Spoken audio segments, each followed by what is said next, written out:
First question. A nurse hears high-pitched musical sounds during a patient's expiratory phase. Which term best describes this lung sound? A. Crackles. B. Raunchy. C. Wheezes. D. Stridor.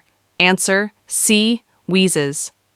Rationale: wheezes are high-pitched sounds caused by narrowed airways, often during expiration. Second question. Which lung sound is most likely to be heard in a patient with pulmonary edema? A. Wheezes. B. Crackles. C. Stridor. D. Pleural friction rub. Answer: B. Crackles. Rationale: crackles are heard with fluid in the alveoli, as seen in pulmonary edema.